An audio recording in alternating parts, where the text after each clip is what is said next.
Saludo a cada uno de mis amados hermanos y simpatizadores del Evangelio que habrían de escuchar esta grabación que nos disponemos a llevar a cabo con la paz del Señor Jesucristo, deseando así que su bendición sea con ustedes. Para mí es un gozo, es un privilegio, pues el poder estar dirigiéndome a ustedes. Ya de tiempo se me había pedido que hiciera alguna grabación basado en las enseñanzas que el Señor nos ha dado, ¿verdad? Porque son muchas preciosas cosas que el Señor nos ha dado. Y estoy, ¿verdad?, diciendo, bueno, la que más me decía, pues era mi esposa.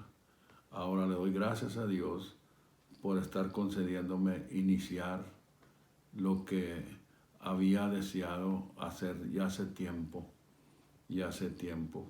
pedido, como dije, por varios hermanos, incluso también aquí en la localidad, los hermanos que presido, haga una grabación, y no había tenido la oportunidad y ahora lo estoy haciendo.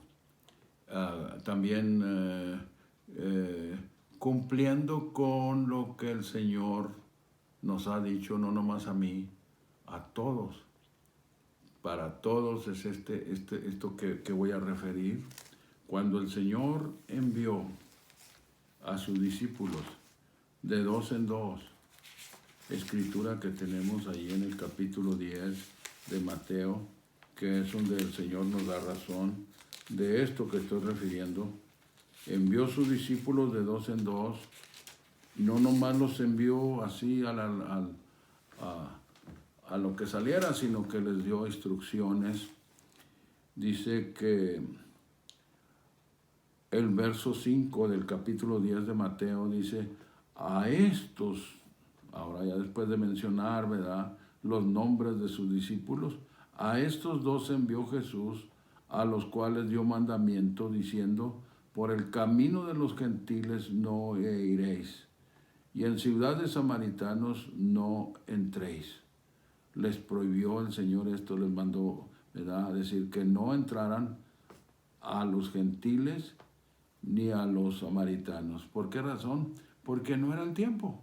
Después vino el tiempo y Pedro entró a predicar el sermón a los gentiles después de haber predicado el sermón a los judíos. Y luego dice enseguida, mas id antes a las ovejas perdidas de la casa de Israel. Y yendo a predicar, diciendo, el reino de los cielos está cercano. Sanar enfermos, limpiar leprosos, resucitar muertos, echar fuera demonios. De gracia recibisteis, dad de gracia. ¿Se fija? De gracia recibisteis, les dijo el Señor a sus discípulos, y ahora a nosotros también son estos mandamientos que el Señor dio a sus discípulos, de dar de gracia lo que de gracia habían recibido, también son para nosotros. No son para tenerlos nomás nosotros aquí, ¿verdad? Esto recibía el Señor y manejarlo aquí entre nosotros, sino que es para compartirlos a todos. Así como otros tuvieron el tiempo para detenerse con nosotros y hablarnos del Evangelio. Así, ahora estoy hablando para los que ya estamos caminando. Hubo personas que se detuvieron, que usaron su tiempo para instruirnos, y unos en una forma, otros, pero siendo la misma cosa, ¿verdad? Porque la instrucción del Señor no nomás abarca una cosa. Como decir, yo he dicho, el Evangelio del Señor no se encierra nomás en el bautismo, ni en el derramamiento del Espíritu Santo, que también la Biblia lo llama bautismo. No nomás en ello. También hay otras cosas, ¿verdad?, que tenemos que observar, y esto es nuestra conducta, cómo nos conducimos unos con otros y con la gente que no conoce a Dios. Bueno, estoy leyendo esto usando como introducción para decirles lo que ya les dije, y ahora esto que he estado diciendo, ¿verdad? de el para qué. ¿Para qué estamos tomando este tiempo? Para compartir con ustedes las cosas que Él nos ha dado. Y quiero en esta ocasión invitarlos a que consideremos, aunque oigan la lectura de este capítulo 11 del libro de los Proverbios. Proverbios capítulo 11, el verso 4 dice: no aprovecharán las riquezas en el día de la ira, mas la justicia librará de muerte. ¿Se fija? No aprovecharán las riquezas en el día de la ira, mas la justicia librará de muerte. Ahora, no es la única parte escritural en donde refiere aquí de la ira. ¿De la ira de quién? De la ira de Dios, como vamos a ver. Mire usted, vamos con el profeta Sofonías, capítulo 1, el verso 14. Dice: cercano está el día grande del Señor, cercano y muy presuroso, voz amarga del día del Señor. Gritará allí el valiente. Día de ira aquel día, día de angustia y de aprieto, día de alboroto y de asolamiento, día de tiniebla y de oscuridad, día de nublado y de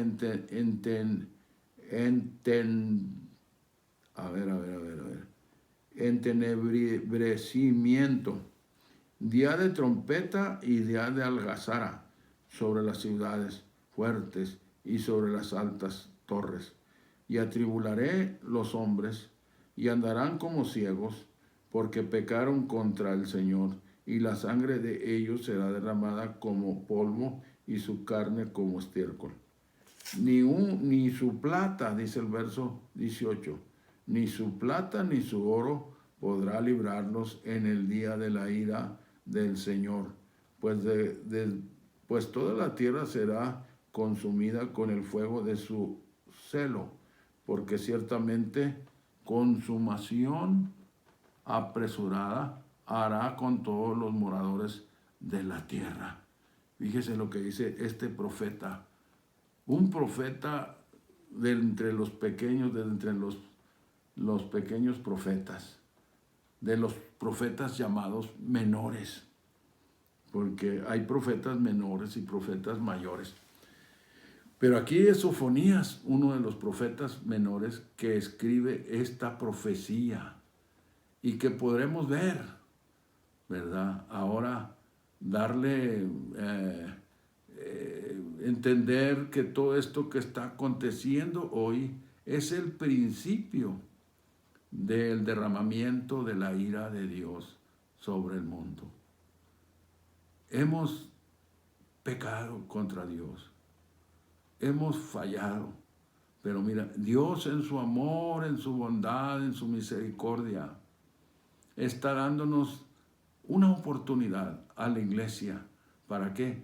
Para que busquemos, para que nos acerquemos a Él como Él manda, para que estemos listos para lo que viene adelante, porque no es nomás esto es el principio, lo que hemos estado hablando. Y debo decirles, no es cosa para atemorizarnos, para llenarnos de pánico, no, es cosa para detenernos a considerar y no nomás prepararnos con víveres, sino que más que con víveres, prepararnos espiritualmente. ¿Cómo estamos espiritualmente? ¿Estamos en comunión con Dios? ¿Nos hemos entregado a Él? Bueno, los que nos hemos entregado a Él, tenemos que ponernos más serios de lo que hemos estado, ¿verdad? Si hemos estado caminando seriamente, si hemos estado caminando con sinceridad, debemos de ser más sinceros, ¿verdad?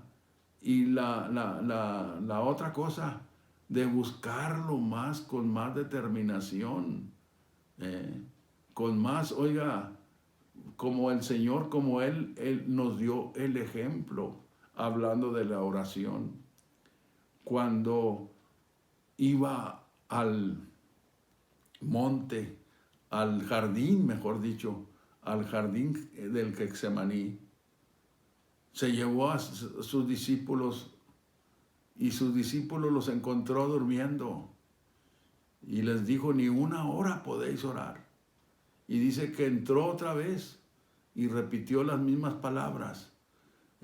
Y luego lo hizo con más intensidad, estando en su humanidad, porque allí habla de la humanidad, es de considerar su humanidad, porque el Señor, dice el apóstol Pablo, que habla, ¿verdad?, el misterio ¿de qué? El misterio de la piedad.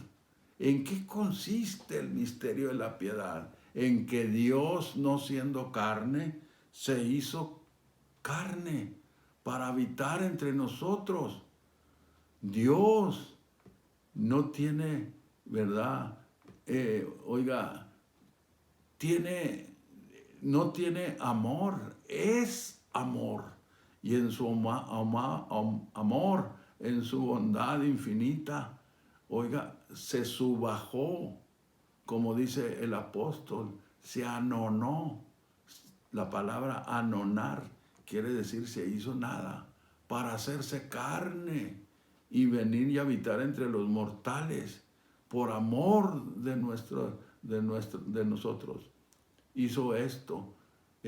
Miramos en los escritos todo lo que aguantó, las burlas y todo, y luego hasta ir a la cruz. Él dijo estas palabras, fíjese, hablando de eso. El evangelista Juan, en su capítulo 10, recalca las palabras del Señor. Y es importante que ustedes, que todos entendamos lo que Él dice allí. El capítulo 10, el verso 10. El ladrón no viene sino para hurtar y matar y destruir. Yo he venido para que tengan vida y para que la tengan en abundancia. Yo soy el buen pastor, y el buen pastor su vida da por las ovejas. Mas el asalariado, el que no es el pastor, de que no son propias las ovejas, ve al lobo que viene y deja las ovejas y huye. Y el lobo las arrebata y esparce las ovejas. Así que el asalariado huye porque es asalariado y no tiene cuidado de las ovejas. Yo soy el buen pastor, dice el Señor, y conozco mis ovejas, y las mías me conocen, dice el Señor. Como el Padre me conoce, y fíjense bien, como el Padre me conoce, no está refiriéndose a una persona, está refiriéndose al Espíritu Eterno. Me conoce y yo conozco al Padre y pongo mi vida por las ovejas. También tengo otras ovejas que no son de este redil. Ahí está. También tengo otras ovejas que no son de este redil. Aquellas también me conviene traer, y oirán mi voz, y habrá un rebaño y un pastor. Y dice, por eso me ama el Padre, porque yo pongo mi vida. La crucifixión del Señor no fue un fracaso, como alguien ha dicho. No. Estaba en el plan de Dios. ¿Para qué? Para que derramara su sangre y pagara con esa sangre nuestra salvación. Pero el que dice que fue un fracaso lo del Señor, no ha leído las Escrituras, no tiene entendimiento, porque dice, por esto me ama el Padre, porque yo pongo mis vidas para volverla a tomar. Nadie me la quita, mas yo la pongo de mí mismo. Tengo poder para ponerla y tengo poder para volverla a tomar. Este mandamiento recibí de mi Padre. Fíjese, son las palabras del Señor. Cuando fueron a aprender al Señor, la Biblia dice que Pablo sacó su espada y le hirió a Malco, aquel soldado romano. Le bajó la oreja, y el Señor se baja con esa paciencia que lo caracterizó, y agarra la oreja y se lo pone a Malco para atrás. Fíjese. Y luego, oiga, le dice a Pedro: guarda tu espada, Pedro. ¿No crees tú que yo tengo potestad para pedir una legión o cuántos ángeles, dijo allí, y que me vengan y me... Pero eso lo dijo para no escandalizar, porque él no necesita de nadie. No, él es todopoderoso. Y ahí estaba en carne el todopoderoso. Todo era nomás que se saliera de su carne, dejara la carne de lado y ser lo que es, un Dios todopoderoso. Para Dios no hay nada imposible. ¿Se fija usted? Y digo y vuelvo a decir, es importante entender todas estas cosas para poder entender las demás cosas.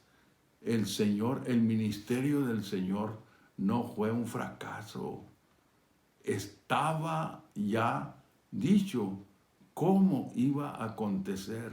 Porque dice, mire, cuando vamos al capítulo 24 del libro de Lucas, capítulo 24, ya para cerrar el capítulo, dice estas palabras, Lucas capítulo 24.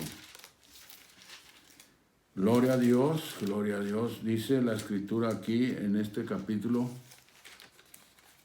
24, ténganme una poca de paciencia, dice el verso 14, y les dijo, estas son las palabras que os hablé, estando aún con vosotros. Capítulo 24, verso 44. Y les dijo, estas son las palabras que os hablé, estando aún con vosotros, que era necesario que se cumpliesen todas las cosas que estaban escritas de mí en la ley de Moisés, y en los profetas, y en los salmos. Y luego les abrió el sentido. ¿Para qué? Si les abrió el sentido, quiere decir que su sentido estaba cerrado. Pero el Señor se los abrió para que entendiesen las escrituras. Y díjole, así está escrito, y así fue necesario que el Cristo padeciese y resucitase de los muertos al tercer día, y que se predicase en su nombre. ¿En cuál nombre? En el nombre del Señor Jesús. Cristo no es nombre, es función de Jesús el Señor. Dice, y que se predicase en su nombre el arrepentimiento y la remisión de pecados en todas las naciones, comenzando de Jerusalén. Y vosotros sois testigos de estas cosas. Y aquí yo enviaré la promesa de mi Padre sobre vosotros, mas vosotros asentad en la ciudad de Jerusalén. O se detuvieran allí hasta que seáis investidos de potencia de lo alto. ¿Se fija? Sacólos fuera hasta Betania y alzando sus manos los bendijo, y aconteció que bendiciéndoles se fue de ellos y era llevado arriba al cielo. Entonces, todo esto tuvo su cumplimiento. Los apóstoles, siendo discípulos, primeramente, obedecieron el mandamiento del Señor de no salir de Jerusalén, de no cumplir con el primer mandamiento que les dio el Señor, de ir y predicar el evangelio a toda criatura. O aquí como dice, y que se predicase en su nombre el arrepentimiento y la remisión de pecados en todas las naciones, comenzando de Jerusalén. ¿Se fija? He aquí yo enviaré la promesa de mi Padre sobre vosotros, mas vosotros asentad en la ciudad de Jerusalén, hasta que seáis investidos de potencia de lo alto. Y luego entonces iniciar. Y así aconteció, así sucedió, justamente, inmediatamente después de haber sido investido de potencia de lo alto. Pedro inicia, toma la primera llave y empieza a predicarles ¿a quién? A los judíos. que fueron atraídos por el estruendo cuando el Señor derramó de su Santo Espíritu sobre ellos. Fueron atraídos aquellos judíos que estaban en la celebración de la fiesta del Pentecostés, una fiesta judía. Pentecostés significa 50, y la fiesta era 50 días después de la Pascua. Quiso el Señor en ese día a cumplir con su promesa de llenarlos del poder de lo alto, cosa que, oiga, allí sucedió. Hablaron en otras lenguas como el Espíritu les daba que hablasen. Y allí Pedro inicia su ministerio que el Señor le había conferido. ¿Se fija? Pero entonces estamos viviendo los últimos días de los últimos días. Y digo esto porque los últimos días, si nos ponemos a estudiar debidamente la Escritura, vamos a encontrarlos. ¿Qué fue lo que Pedro mencionó? Aquel tiempo, cuando inició su predicación, dijo: varones hermanos, estos no están borrachos como vosotros pensáis, siendo la hora tercia. Esto fue lo que dijo el profeta Joel. Y será que en los últimos días, mira, allí tenemos la narración en el libro histórico del Nuevo Testamento, el libro de los Hechos, en el capítulo, déjeme decirle, capítulo 2, dice: mas esto es lo que fue dicho por el profeta Joel, dice el verso 16 del capítulo 2. Y será en los postreros días, dice Dios, derramaré de mi espíritu sobre toda carne. Postreros días. ¿Por qué llamaron postreros días? No fue el único Pablo, es Pedro, sino que también Pablo, cuando escribe su carta a los hebreos, llama a aquellos días los últimos días. Ellos estaban, yo digo que lo posible, Pedro conocía las 70 semanas, ahora Pablo, pues no se diga, un erudito de la ley. Entonces por eso llamaron aquellos últimos días. Ahora nosotros podemos llamarlos estos días los últimos días de los últimos días. ¿Por qué? Porque los últimos días dieron comienzo a la mitad de la 70ª semana. El Señor usó una mitad para predicar su evangelio, 3 años y medio, y faltaban otros 3 años y medio. Para los doctores de hoy se perdieron, dicen, se han hecho libros como se ha llamado el gran paréntesis, y otros han dicho que es el reloj de Dios se le acabó la cuerda. No. Es que es la gracia, la extensión de gracia. Entramos a la gracia. Cuando usted o cuando el que renta una casa tiene un tiempo de gracia, cuando no paga el día 10 o el día 5 o el día que sea, no tiene para pagar, el rentero le da un tiempo de gracia, que no le cobra nada en ese tiempo de gracia. Dios nos dio un tiempo de gracia a su humanidad, a sus hijos. Y ahora nosotros nos tocó nacer en el tiempo de la gracia, pero ahora estamos viviendo en el fin de la gracia, en el fin de los días, en los últimos días de los últimos días. Y mire usted lo que ya hemos leído, lo que dice Sofonías, hablando de estos tiempos: cercano esté el día grande del Señor, cercano y muy presuroso, voz amarga del día del Señor, gritará allí el valiente. Día de ira aquel día de angustia y día de aprieto, día de alboroto y de asolamiento, día de tiniebla y oscuridad, día de nublado y de entenebrimiento, día de trompeta y día de algazara sobre las ciudades fuertes y sobre las altas torres. Atribularé los hombres y andarán como ciegos, porque pecaron contra el Señor, y la sangre de ellos será derramada como polvo, y su carne como estiércol. Ni su plata ni su oro podrá librarlos. en el día de la ira del Señor. Pues toda la tierra será consumida con el fuego de su celo, porque ciertamente consumación apresurada hará con todos los moradores de la tierra. Esos tiempos los estamos nosotros viviendo, el comienzo de esos tiempos. Pero como vuelvo a decir, no es cosa de atemorizarnos, no es cosa de los que ya hemos sido entregados, que nos hemos entregado al Señor, no es cosa de ponernos pánicos con esta coronavirus, no. Es cosa de clamar al Señor y ayudar a los que necesitan, ¿verdad?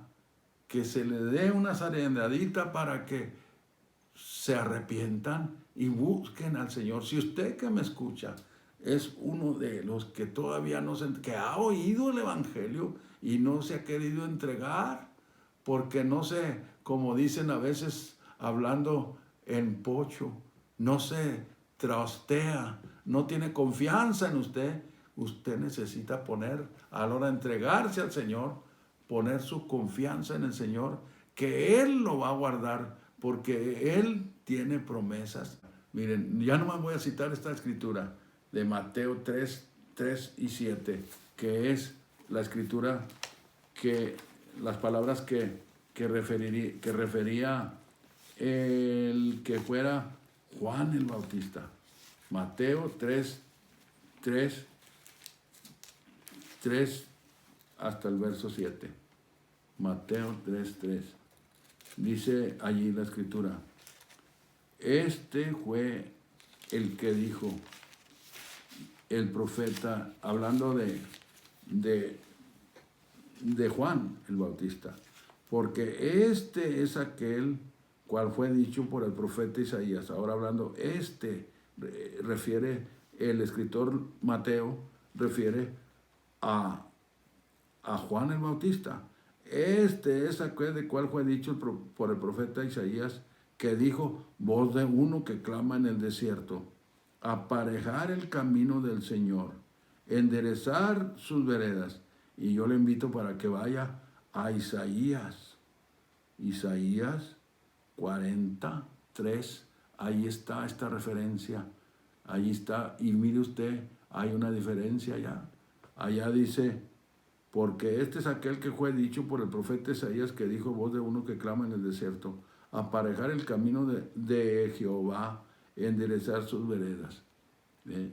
Y ahorita lo leo lo refiero como está escrito en Isaías, porque nosotros, otra de las cosas que hemos entendido, que en los originales no está esa palabra, ese nombre que se le da al Señor, es un nombre inventado. Ya lo tocaremos en otras ocasiones, pero mire, dice: y tenía Juan su vestido de pelos de camello y una cinta de cuero alrededor de sus lomos, y su comida era langostas y miel silvestre. Entonces salía a él Jerusalén y toda Judea y toda la provincia del alrededor del Jordán, y eran bautizados de él en el Jordán, confesando sus pecados. Y viendo él muchos de los fariseos y de los saduceos que venían a su bautismo, decíales: generación de víboras, ¿quién nos enseñó a huir de la ira que vendrá? Y dice, esto le decía Juan el Bautista a aquellos religiosos, no nos confundamos. Se los decía a aquellos religiosos, porque Juan sabía quiénes eran aquellos religiosos. El Señor los censuró a los saduceos y a los fariseos. Los llamó hipócritas, fariseos hipócritas que hacen esto y esto y esto. Eran religiosos, sí, pero el Señor conocía sus corazones y nosotros no conocemos los corazones. Tenemos que tener cuidado cómo aplicamos las cosas, ¿verdad? Pero lo estoy refiriendo porque allí habla: ¿quién los ha enseñado a huir de la ira que vendrá? ¿De cuál ira? La ira de Dios, que está comenzando a sentirse entre nosotros. Así de que Dios nos ayude. Mi deseo es que el Señor les bendiga Y si usted que me escuchó y quiere seguir teniendo contacto con nosotros, escríbanos a nuestra dirección postal. Templo Getsemaní, P.O. Box 142, Woodburn, Oregon 97071. Repito, Templo Getsemaní, P.O. Box 142, Woodburn, Oregon 97071. Dios los bendiga y no sé si mañana hagamos otra grabación para ponerla para ustedes. Dios los bendiga.